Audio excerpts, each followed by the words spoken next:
안녕하세요. Riding on the Korean wave. Welcome to Wednesday's edition of The Culture Wave. I'm Kwon So-ah in Seoul. Explore with us Korea's culture from K-entertainment to K-trends, K-food, K-everything. And before you know, you'll be booking your flight to Korea. Now for today's show, we're joined by our co-host Walter Lee. Hello, Walter.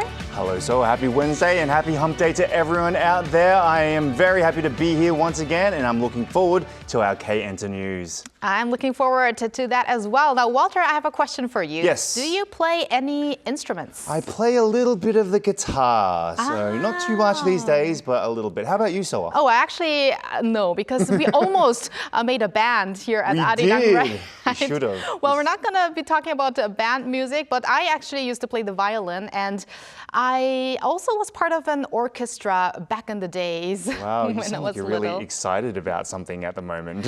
Yes, I am, because our first story today is actually about a special orchestra. So, one of our news features reporters covered this report.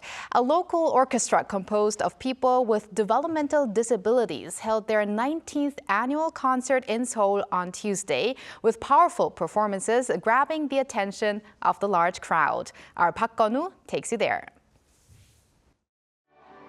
A melody of inclusion that breaks down barriers. That's the Heart to Heart Orchestra, a South Korean orchestra made up of individuals with developmental disabilities. The group has already touched the hearts of many, not just domestically, but also globally. And tonight, those members perform in their home country here in Seoul.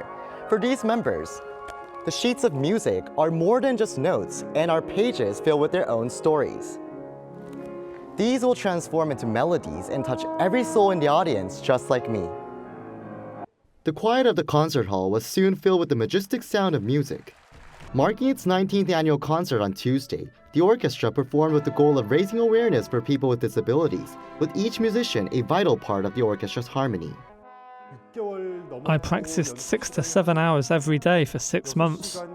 My goal is to become a soloist performing around the world. Special guest performers including politician Kim Ye-ji were also on stage to collaborate with the orchestra. Through this time of shared musical experience where we can connect and empathize with each other, I hope to share the importance of embracing diversity and creating a society where we listen, understand, and harmonize together. As a fellow artist myself, I wanted to support them with my performance. All 2,000 tickets to the event were sold, and thanks to their musical efforts, the audience was captivated by their performance. I feel like I've seen truly perfect musicians. You wouldn't even think they have disabilities.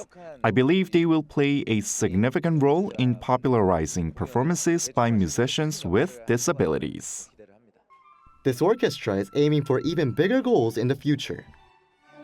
One is to help each and every member of our orchestra stand on their own feet as a professional musicians.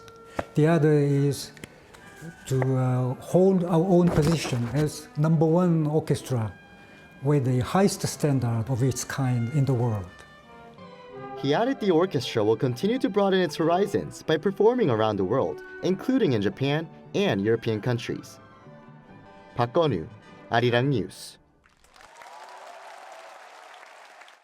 There were some very familiar figures at this wonderful orchestra concert, except for Kwon-woo, of course. Of course, but what a beautiful piece by Kwon-woo. It was seriously something that I would love to go see myself. And you know, we recently actually talked about lowering barriers, all of these efforts that are being made recently with our reporter Seung before. And now also seeing this concert that Kwon-woo covered, I think it's really great to see these continued efforts, especially this specific project being around already for 19 years annually. Yes, as of next year would be the 20th anniversary, right? So we might want to check beforehand and, you know, attend. I definitely think it's something that I would like to go to. That is a good idea, especially just seeing a glimpse of the concert really made me want to definitely check out the whole pieces of music. Yeah, same here. Now, we can't be at a concert right now, Walter. Unfortunately not, no. But we do continue with some exciting culture news related to music with our AI anchor, Ari. Ari, take it away. Thanks for tuning in. Let's jump right into our first story of the day. Renowned Korean pianist Cho Sung-jin will perform with the Bavarian Radio Symphony Orchestra, led by legendary British maestro Sir Simon Rattle, during its Korea tour. This marks Cho's first performance for domestic audiences in 6 years.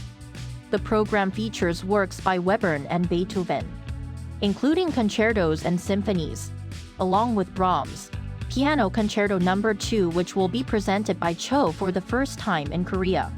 The concerts take place on Wednesday and Thursday at Lotte Concert Hall in Tamsil, Seoul.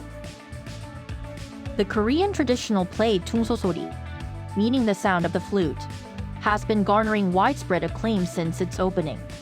Based on the mid-Joseon era novel Chaechokjang, it tells the 30-year odyssey of Chaechok, a poor scholar who journeys across Korea, Japan, China, and Vietnam amid the chaos of several wars, enduring a heartbreaking family separation.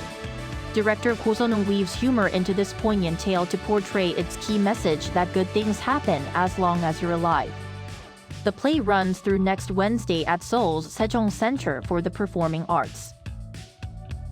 The Millak Rute Festa, a winter light festival, is currently lighting up Millak Waterfront Park in Busan. Organized by Suyeong District, the festival aims to revitalize the park into a cultural and tourist hotspot. Over 400 meters of walking paths are adorned with stunning light sculptures, each telling a story. The narrative follows Rute, a brave fish from the sea, who climbs to Millak Waterfront Park to collect scattered light beads and restore the Dragon Palace's lost glow after a storm. The festival runs until February 28th, next year. And that's all from me. Keep it tuned to the Culture Wave.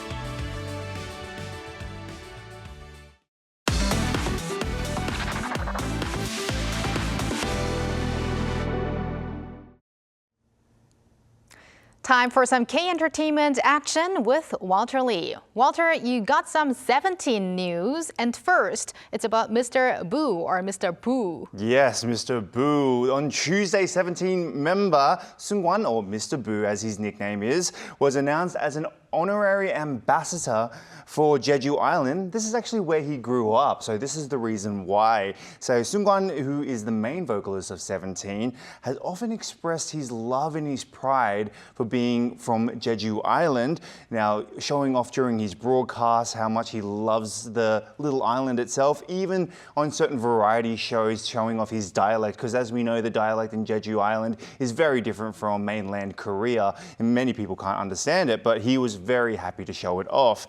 Now, he has said that he is very honored to be appointed as Jeju ambassador, and I'm sure that he will do the role very proud. Yes, I'm sure I'm on the same page with you on there. It is a really great achievement, especially on a personal note. He must be so happy. But before the other members get a little bit jealous, let's move on to some celebrations regarding the entire group. Yep. So this is some news from the Korea Mint. Is this even entertainment news? It may not sound like it, but it sure is so. So the Korea Minting and the Security Printing Corporation have announced on Tuesday that it will launch, get this, the 10th debut anniversary official commemorative medal. Now, this medal is designed to symbolize and encapsulate the journey that 17 has as they grew as a global phenomenon around the world. They're one of the biggest boy groups in K-pop. 17 made their debut back in 2015 and are known worldwide for their world-class performances,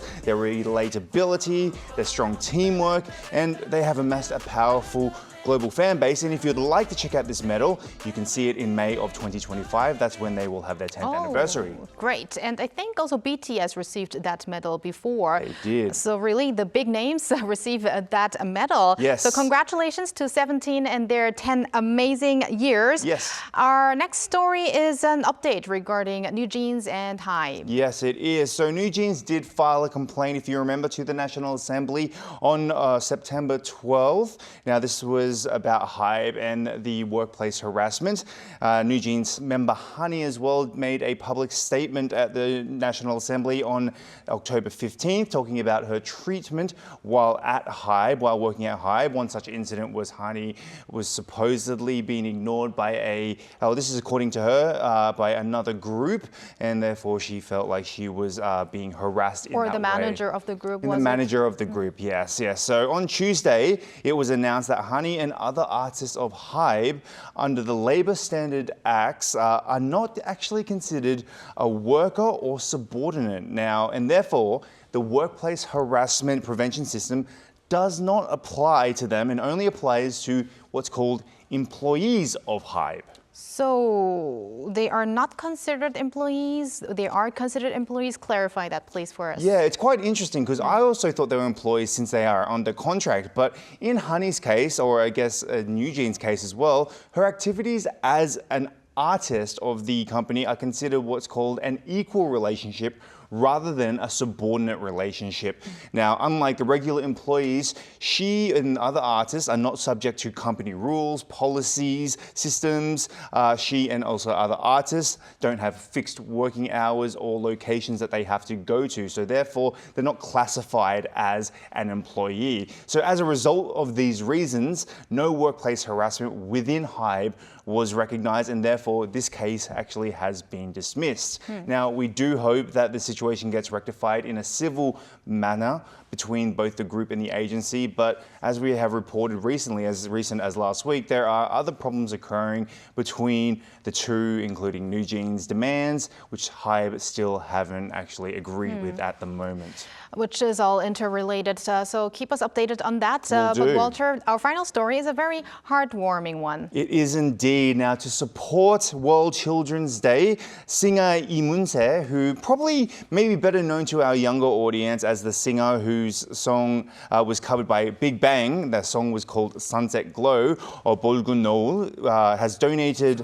200 million Korean won, which is just over $140,000 US to support global children's nutrition and education by working with the Korean Committee of UNICEF. Now, in August, Lee visited Ethiopia with UNICEF, where he met the local children struggling with access, sadly, to water and nutrition.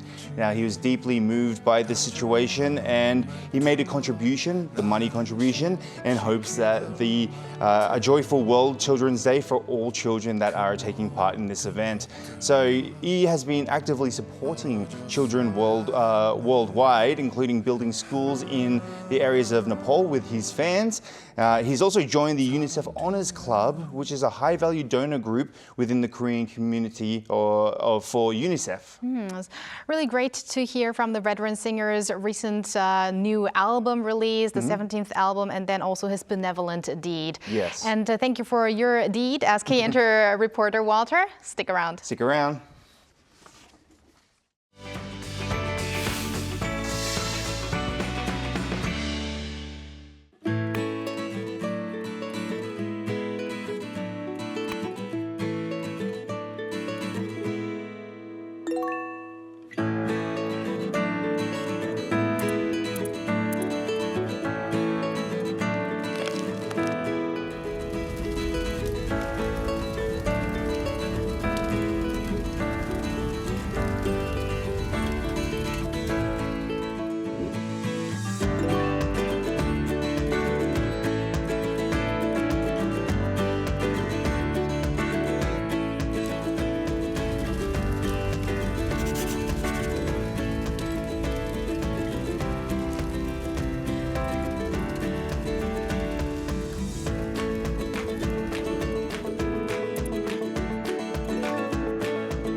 Every week, we connect live to a correspondent overseas to fill us in on K-culture news in their respective countries. They have been selected based on their love and interest in Korean culture. Today, we're going over to Canada. November 22nd is Kimchi Day here in Korea, and even in a number of cities and countries abroad, a day designated to promote the value and excellence of the Korean fermented side dish. It's also currently kimjang or kimchi making season. Now, Korea has recently expanded its kimchi shipping via its postal service EMS so that Korean expats, exchange students, or others missing homemade kimchi can receive kimchi parcels. Today's correspondent is one of them. We connect live to Taehyun Kang. Hello, Taehyun. Hello, hi. So, Taehyun, first off, please introduce yourself to the Culture Wave viewers. Oh, yes. Hello, everyone. My name is Arirang. I currently living and working in Vancouver, Canada. So I'm a flower designer working for a flower company here. All right, so let's now talk about the recognition of Korean food or K-food in Canada. How is it over there? I would say the thing with like K-food is very huge in here, Canada as well. So many of my friends and colleagues local here are also very much into K-food. So I definitely feel that people love K-food more than ever now. So and I can also see many of like K restaurants are opening up in here, Vancouver, with a variety of food serving. So as you all know, like most recently, one of the Netflix shows like Culinary Passwords made a like splash here too. So I think that too influenced like very a lot to hear people positively about K-food. Well, I have been in Canada in 2004 to 2005, so 20 years ago already. So things have really definitely changed in that span, I have to say. Now, kimchi exports, meanwhile, in the first half of this year have increased by almost 5% from the same period last year. And Canada was actually among those countries where there was a significant hike. Walter, what are the figures? Yeah, so with kimchi becoming bigger and bigger within the Western countries, which is absolutely fantastic to see, outbound shipments of kimchi to Canada, especially in the first half of the year, jumped 34% on year. Now, in volume, that's around 900 tons in January to June in the period of this year. And that's actually doubling more than 430 tons in the first half of the year in 2021. Wow.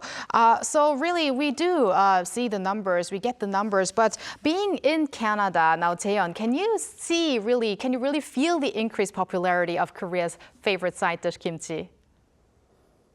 Yeah, I mean, for sure. Like, so for instance, I don't really now have to go to K supermarket to buy my kimchi anymore. So I can also go to some of like Western grocery chains such as like Costco or Walmart to buy my kimchi. So I think they are selling very well too. So yeah, I mean, I can definitely feel the popularity here too. So I'd actually like to know which type of kimchi is receiving the most love from Canadian consumers, and why do you think so? I think it really, I mean, depends on the person's preference though, in the first place. But some people like the most like fermented one, the cabbage one, or less fermented fresh kimchi. But honestly, what I really think it is, many Canadians don't really know much about what different types of kimchi we have. So it's just that they just haven't had a chance to try them all out. So for now, I would say the normal chopped like cabbage one is the most popular one so far. So Probably there is still a big difference between what kind of kimchi the consumers get, depending on whether you have a Korean background or not. Now, let's talk a little bit about the shipping of kimchi. Now, as kimchi is a fermented dish, the shipping process is not that simple. During the COVID-19 pandemic, sending kimchi by post had to be halted for some time before it was resumed in a few countries like Japan and the US. Now, in the second half of this year, Korea expanded its postal service to more countries, of course, with Canada being among them. So how was the response?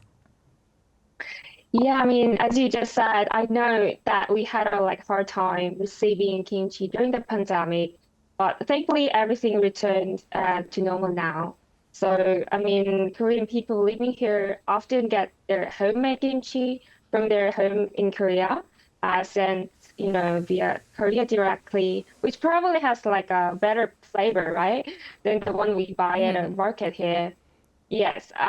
So, I mean, as the system got back on track again, it is great news to us that we can use the service again. So I think I would ask my parents to do that for me too. Yes, that is welcoming news for Canada and for other countries like Australia, Hong Kong, Singapore, anyone who's really missing kimchi. I'm sure there are a lot of Koreans out there who are really waiting for that package to come through. Now, Jaehyun, what is your favorite way to enjoy kimchi, and possibly any Canadian food that you could pair with it, like maybe poutine, for instance? I don't know if poutine would be a great combination. Oh, well, I mean, I love kimchi. I mean, I personally like it to be a little bit more fermented. So whenever I buy a pack of kimchi here, I put them out for a day or two before putting them back to the fridge. So then I can enjoy the rich and flavorful taste of it. And with the later question you given me, I really don't think I can recommend any Canadian dish though to be paired up with. But I think kimchi goes well with any types of Chinese or Japanese cuisine as well as Korean. Poutine is a good idea. I'll try that. Yeah, it wouldn't be too bad at all. Yeah, I think that is actually a great idea because there are some kimchi fries here in Korea as well. So I guess that is a mixture of Mexican food and Korean food. I saw that at a taco place where they have that combination. So maybe, Taeyeon, maybe you could become the ambassador for, Canadian food collaborated with Korean food. Yeah, I'll be the a next Admiral Lee. That would be fantastic. Yes. But do you think kimchi actually could be compelling enough to be enjoyed by more people in Canada and around the world? I mean, you earlier mentioned that many Canadians still are not really familiar with all types of kimchi. So what do you think of the future of kimchi in Canada? Yeah, I mean, definitely I can see kimchi can be loved or enjoyed by more people worldwide, internationally, of course. I really do think it's just a matter of time, that more people that can find the tasteful taste of it. And so not only the cabbage kimchi, the most popular one, but also different types of kimchi, such as, radish or spring onion kimchi that can be also become more popular and can be enjoyed more. We'd love to see that happening. And Jaehyun, any other Korean food that you would love to see being enjoyed by Canadians or that is already being enjoyed? Right. I mean, earlier mentioned inspired by the Netflix show Culinary Class was, which I loved it. One of the contestants made kimchi salad actually, and I think it's such a great idea, mixing Korean food well together with some kind of Western food, Western cuisine. So it will be great to see a creation or combinations more in the future. So you just mentioned the culinary class wars. So do you feel that your friends around you are really being influenced by K-contents and that this is actually translating into the interest into K-food or such as kimchi? Yeah, of course.